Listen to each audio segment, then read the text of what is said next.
नमस्कार किसान साथियों व मेरे व्यापारी भाइयों, एक बार मैं फिर से आपका स्वागत करता हूं फसल सलाह के इस यूट्यूब चैनल पर। मैं अभिषेक पाठक आज आपके लिए लेके आया हूं बजट की वीडियो। जो कल बजट का प्रस्ताव हुआ था तो उसमें कृषि के लिए क्या योगदान रहा सरकार द्वारा, कृषि के लिए कितना पैसा आया, किस क्षेत्र में कितना पैसा मिला, तो मैं उसको पूरा विस्तार से बताऊंगा। मेरे साथ हैं विश्वजीत त्रिपाठी जी जो कि पूरा आपको एक्सप्लेन करेंगे बजट के बारे में। तो जैसा कि हम लोग जानते हैं कि बजट के जो मुख्य जो पॉइंट्स थे वो थे कि बागवानी, मछली पालन, कृषि लोन और कपास उत्पादन को, इन सब चीज़ों को कैसे बढ़ाया जाए, तो और इनके लिए कितना कितना सरकार द्वारा पैसा दिया गया है। तो आज हम विस्तृत जानकारी, इसके बारे में हम विस्तृत जानकारी लेते हैं और शुरू करते हैं आज की वीडियो। तो सर, मैं आपसे जानना चाहूँगा कि क्या ऐसा खास रहा विशेष इस बजट में और कितना कितना मतलब पैसा मिला है कृषि को। सर, सबसे पहले हमारे किसान भाइयों को ये सलाह दी जाती है कि जो ये बजट निकला है वो कृषि को बहुत ध्यान में रखते हुए निकाला गया है। जैसा कि हमने सुर्खियों, आप बहुत सारे वीडियो में देखते भी होंगे कि हर जगह ये ध्यान दिया गया है कि कृषि के लिए बढ़ावा, कृषि के लिए बढ़ावा। तो इस कृषि में क्या क्या बहुत मुख्य बिंदु हैं। सबसे पहला है बागवानी, दूसरा है मत्स्य पालन, तीसरा है मोटे अनाज, जो आप हमारे किसान भाई जानते ही होंगे कि जो 2023 है उसको मिलेट ईयर कहा गया है, मतलब मोटे अनाज का साल कहा गया है। तो इस पे बहुत ज़्यादा फोकस किया गया है हमारे इस बजट में। तो चलिए हम बात करते हैं। हमने कुछ एक एनालिसिस किया है और उसका एक ड्राफ्ट बनाया है कि कृषि से संबंधित कौन कौन सी इसमें जो योजनाएं चलाई जाएंगी और कितने फंड रेज हुए हैं, कितने जो स्टार्टअप एग्रीकल्चर हैं उसमें क्या क्या कर सकते हैं, क्या क्या फंड का प्रयोग कर सकते हैं, इससे संबंधित इस बजट में आया है। तो पहला पॉइंट है कृषि के लिए डिजिटल पब्लिक इंफ्रास्ट्रक्चर। तो आपको ये जानना होगा कि डिजिटल पब्लिक इंफ्रास्ट्रक्चर है क्या। जी सर। तो डिजिटल पब्लिक जो इंफ्रास्ट्रक्चर है ये फसल नियोजन और स्वास्थ्य के लिए संगत सूचना सेवाएं, जैसे मैं आसान भाषा में कहूँ कि एक ऐसा प्लेटफॉर्म डिजिटल जिसमें आप फसल से संबंधित कोई भी जैसे सवाल पूछना, एग्री इनपुट्स देखना, एग्री स्टार्टअप, जो एग्रीकल्चर स्टार्टअप्स कंपनियां हैं वो कैसे उनको फंड रेज करे, कहाँ से वो फंड उठाए, कहाँ पे एग्रीकल्चर इनपुट्स हैं, कहाँ पे ऋण सेवाएं हैं, कहाँ पे लोन सेवाएं हैं, उससे संबंधित ये डिजिटल पब्लिक इंफ्रास्ट्रक्चर पहला पॉइंट बनाया गया है। दूसरा, इससे मतलब क्या फायदा किसानों को हो सकता है। किसानों को सबसे अच्छा फायदा है कि जो उनके आसपास में एग्रीकल्चर इनपुट शॉप्स हैं, दुकानें हैं, ठीक है, सबसे पहला उसका उनको जानकारी मिल जाएगा। दूसरी बात, कहाँ पे कौन सा ऋण मिल रहा है, कौन सी फसल पे कौन सा ऋण मिल रहा है, कहाँ पे स्टार्टअप जो एग्रीकल्चर कृषि स्टार्टअप है, जैसे हमारा फसल सलाह है वैसे ही बहुत सारे एग्रीकल्चर स्टार्टअप्स हैं, तो वो कहाँ कहाँ पे खुले हुए हैं, उनसे कैसे हम लाभ ले सकते हैं, ये किसानों के लिए बहुत अच्छा रहेगा। जी बिल्कुल, ये आपने बहुत बढ़िया बात कही, क्योंकि किसान क्या है कि इन सब चीज़ों से वंचित रह जाते हैं, उनको पता ही नहीं होता है कि कौन सी स्कीम उनके लिए चल रही है, क्या है। तो इससे बहुत लाभ मिलने वाला है इसका मतलब। जी, बहुत ज़्यादा फोकस किया गया है डिजिटलाइजेशन पे। जी, हमारी जो सरकार है वो डिजिटल इंडिया बनाने की होड़ में है और बहुत आगे निकल चुकी है। आप देख सकते हैं कि यूएसए में भी जो यूपीआई पेमेंट है वो बहुत कम है इंडिया के कंपेरिजन में। जी, यूपीआई अच्छे से काम भी नहीं कर पा रहा है। यूएसए, चाइना, इवन चाइना में भी यूपीआई से वर्क नहीं कर रहा है, जबकि इंडिया में ऐसे ऐसे ऐप आ गए हैं जो इंस्टेंट पेमेंट कर रहे हैं। तो ये बहुत ही अच्छा रिवोल्यूशन है एक हिसाब से। अगला पॉइंट है एग्रीकल्चर एक्सीलेटर फंड। ये फंड से आप अगर सोचते हैं कि रुपया निकाला गया है तो हाँ, यही है एग्रीकल्चर एक्सेलरेशन, मतलब एग्री कृषि को बढ़ावा देने के लिए फंड रेज किया गया। जी सर। फंड दिया जाएगा, मतलब ये बजट में एक इतने राशि निकाली गई, रुपया मतलब इतना रुपया दिया गया है कि हमारे भारतीय कृषि को थोड़ा तेजी से हम विस्तार कर पाए और आगे ले जा पाए। जी, तो इसमें देखिए क्या क्या फायदा होगा। युवा उद्यमी ग्रामीण क्षेत्रों में एग्रीकल्चर स्टार्टअप खोल सकें। जैसे हम सब स्टार्टअप है फसल सलाह, ठीक है, हम अभी शहर में हमको ये मौका दिया, जैसे हम अभी युवा हैं, हम सब अभी युवा हैं, तो हम अगर एग्रीकल्चर स्टार्टअप खोलना चाहें तो इस जो ये एग्रीकल्चर एक्सेलेरेटर फंड है इसके अंतर्गत हम अपना खोल सकते हैं किसी भी क्षेत्र में कहीं भी एग्रीकल्चर स्टार्टअप। ये सर बहुत बड़ी अपॉर्चुनिटी होगी आज के युवाओं के लिए, जो बेरोजगार हैं, जी, कम से कम अपना एक छोटा सा स्टार्टअप, जी, एग्रीकल्चर स्टार्टअप, एग्रीकल्चर सबसे बढ़िया कृषि से संबंधित जो अपने, जैसे आप देख रहे हैं समय प्रदूषण बहुत बढ़ रहा है और खेती को इफेक्ट कर रहा है। तो अगर हम खेती अच्छे से करेंगे तो हमारे जो युवा अगर इसमें जुड़ जाएंगे, हमारा भी जो फसल सलाह का उद्देश्य है कि युवाओं को जोड़ना। जी सर। तो हमारे जो जितने भी किसान भाई हैं और उनके जो बेटे हैं, बच्चे हैं जो खेती कर रहे हैं अच्छे से, तो वो इस फंड के तहत अच्छे से काम कर सकते हैं। ये एक बहुत अच्छा मतलब फंड में ये बहुत अच्छा टॉपिक है जी जिससे सर। आप इसका लाभ उठा सकते हैं। जी, बहुत बहुत बढ़िया। अब हम बात करते हैं तीसरा क्या है, कपास। जैसे अभी आपने कहा हाँ कपास सर, की, कपास की खेती। कपास में जैसे आप देखें कपास फसल की उत्पादन बढ़ाना। जी जैसे कपास की जो खेती होती है बहुत सेंसिटिव होती है, बिल्कुल। बहुत आसानी से नहीं की जा सकती। तो इसके लिए फंड निकाला गया है कि हमारे किसानों को नुकसान ना हो और अच्छे से वो फंड लेके अपनी खेती कर सकें कपास की। तो इसमें क्या क्या कवर होता है, जैसे हमने ये देखा कि सबने बता दिया होगा आपको कि कपास में उत्पादन ऐसे, हमने इसको देखा कि इसमें क्या क्या कहा है उन्होंने, जी। क्या क्या मतलब उन्होंने वादा किया है, दावा किया है। जी। तो इसमें पहला है कि अतिरिक्त लंबे रेशेदार कपास की उत्पादकता बढ़ाने के लिए हम पब्लिक प्राइवेट भागीदारी, ट्रिपल पी, आप बहुत पढ़ रहे होंगे इसमें, ट्रिपल पी, बिल्कुल। पब्लिक प्राइवेट भागीदारी मतलब पब्लिक प्राइवेट पार्टनरशिप के माध्यम से एक्सेलरेट आधारित और वैल्यू चेन दृष्टिकोण, मतलब एक कृषि को अच्छी दिशा देने के लिए तेज जी। ये कार्यक्रम निकाला गया है। कपास फसल उत्पादन बढ़ाना, कपास की उत्पादकता बढ़ाने के लिए ये नियम लागू किया गया है। इसमें क्या होगा कि एक इंडस्ट्री बनाई जाएगी और उनसे किसानों को जोड़ने के लिए चेन बनाया जाएगा, कपास का कॉटन चेन, जिसमें इनपुट्स होंगे, फार्मर्स होंगे, फैक्ट्रीज होगी। तो ये चेन चलेगी जिससे जो अगर वो जो गुड्स बना लेते हैं, जैसे वो उन्होंने फसल अच्छी कर ली और उनको बेचने का जरिया नहीं मिल रहा है कहाँ बेचें, तो वो चेन जब बन जाएगी तो उनको ईजी हो जाएगा अपना माल बेचने के लिए। जी बिल्कुल, बहुत। तो ये कपास के लिए मुख्यतः तो इससे कपास का उत्पादन में भी मेरे हिसाब से इजाफा होगा। उत्पादन और खासकर प्राइसेस, जो किसानों को प्राइस अच्छे मिलेंगे। हाँ, क्योंकि जब कॉटन अच्छा रहेगा तो प्राइस भी अच्छी मिलेगी।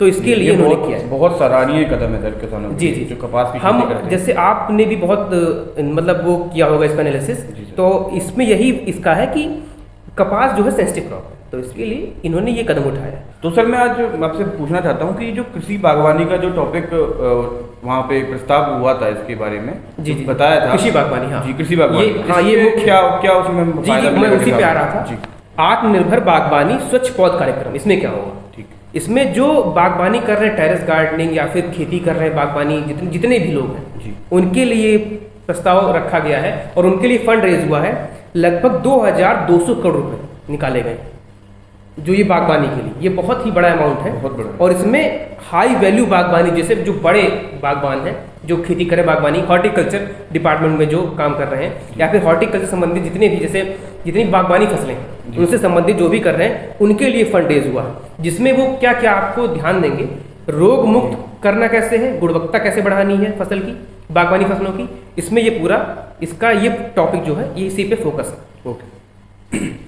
मतलब इससे बागवानी का जो जी बहुत बढ़िया जो उन्होंने निकाला है, पिछली बार से शायद ज़्यादा ही पैसा बागवानी के लिए आया है। जी जी, बागवानी। अब बात करें जो कृषि के लिए पिछले फाइनेंशियल ईयर में जो 2018-17-18 में था, उसमें 18 लाख करोड़ रुपए हुए थे। अब की बार बढ़ा है लगभग 5%, तो वो लगभग 20 लाख करोड़ रुपए अब की बार कृषि बजट में आए। तो ये बहुत बड़ा अमाउंट, वृद्धि है बहुत। और ये बहुत ही अच्छा एक कदम है सरकार के लिए, कृषि किसानों के लिए प्रोत्साहन करने का बहुत बढ़िया कदम जी जी उठाया है। बिल्कुल बहुत बिल्कुल, बढ़िया। क्योंकि लोग, सबसे बड़ी बात प्रस्ताव रखना ही बहुत बड़ी बात होती जी। है, भले वो इम्प्लीमेंट देरी से हो। ऐसा नहीं कहता मैं कि मैं सरकार को टिप्पणी नहीं करूंगा कि किसी भी सरकार में आप देखेंगे, लेकिन इसमें ये है कि इन्होंने एटलीस्ट बात रखी और कृषि को बढ़ावा देना चाहते हैं, और डिजिटल रूप से, क्योंकि जो तकनीकी है वो बढ़ रही है इस समय, आधुनिक जी। तकनीक बहुत बढ़ रही है। आप देखते हैं सारी चीज़ें फ़ोन पे आ चुकी हैं। जी सर। जैसे हमारा फसल चला ऐप है, अब फसल चला ऐप अब देखिए उसमें सारी चीज़ें आपको मिल जाएंगी। फसल चला ऐप एक ऐसा ऐप है, आप तो जानते ही हमारे साथ ही काम करते बहुत हैं, बहुत। तो उसमें ऐसा है कि आप कोई भी फसल, बागवानी फसलें हो चाहे जैसे, सबका आपको मोबाइल पे मिल जाता है। जी, पूरी तो- इसकी एडवाइजरी से लोगों को खुल के आ जाती है मुफ्त में, मुफ्त में। तो ये फसल सलाह के तरह से और भी कई सारे स्टार्टअप हैं, वो भी इसका फायदा उठा सकते हैं। जी सर। ये मैं हमारी बात ही नहीं कर रहा हूँ कि हम ही फायदा उठाएं, एग्रीकल्चर स्टार्टअप भी जो हैं वो भी इस फंड का फायदा उठा सकते अच्छा सर, ये आपने स्टार्टअप की बात करी जी। इसमें एग्रीकल्चर स्टार्टअप को बहुत ज़्यादा महत्व दिया गया है कि जो एग्रीकल्चर स्टार्टअप्स हैं जी, जी। वो उनको कैसे आगे बढ़ाया जाए और कैसे वो किसानों की मदद कर सके अपनी तरीके। जी। तो इसके बारे में आपको कुछ बताएंगे सर? हैं। देखिए सर, सबसे पहली बात, एग्रीकल्चर स्टार्टअप्स क्यों बने, क्योंकि जो तकनीकी, जो मतलब आधुनिक तकनीक है, हमारे किसान उसके बारे में अवगत नहीं है, जी उनको फ़ोन चलाना सही से नहीं आ रहा है। जी सर। और सबसे बड़ी बात, उनको डिजिटल चीज़ से डर लगता है, पैसे ट्रांसफर करने में डर लगता डर है। लगता तो उसके अवेयरनेस के लिए एग्रीकल्चर स्टार्टअप्स आए जी कि हम उनको अवेयर करेंगे कैसे फसल खरीदे बेचें, जी क्योंकि बहुत सारे किसान ऐसे हैं जो बुजुर्ग हैं, तो उनके लिए बहुत दिक्कतें हो जाती हैं कि वो जाएं वहाँ पे बात करें, फिर उसके बाद जितने पैसे मिल रहे हैं उतने पैसे में बेच दें।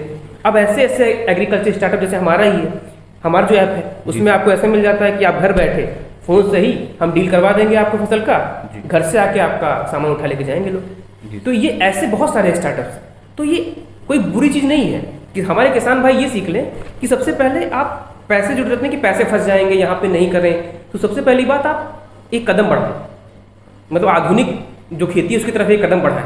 ये मेरा सजेशन है, सलाह है आपको कि एक बार ट्राई करें।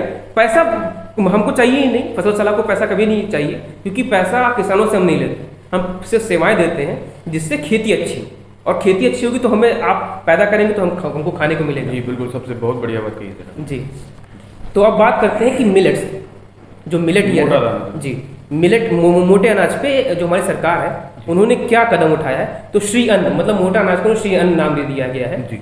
इसी नाम से सारे जितने भी है, जिसमें ज्वार, रागी, बाजरा, कूटू, रामदाना, कंगनी, कुटकी और कोदो, चीना और सामा, ये सारी मोटे अनाज में आते हैं। और सबसे बड़ी बात जो ये हमारा उत्तर प्रदेश, मध्य प्रदेश और ये क्या नाम वेस्ट बंगाल, जितने भी इस साइड के क्षेत्र हैं, तो यहाँ पे आप मुख्यतः आप भी जानते होंगे कि गेहूँ और चावल यही दो लोग अच्छे से खाते हैं, बस। लेकिन मोटे अनाज कोई नहीं खाता, क्योंकि इसका जो पिसाई खर्चा है और जो जलावा है, जैसे आप पिसाते तो जलता है अनाज, तो वो ज़्यादा हो जाता है, इसीलिए लोग इसको समझते घाटा हो रहा है। और सबसे बढ़िया ये समझते कि इसकी जो गुणवत्ता है वो कितनी बढ़िया है, ये अभी किसी को पता ही नहीं पता। मोटे अनाज में जितना आप रोटी और चावल दाल खा लेंगे, अगर आप उससे आधा खाएंगे मोटे अनाज, तो उतना आपको न्यूट्रिशन मिलेगा, पोषक। सही बात है।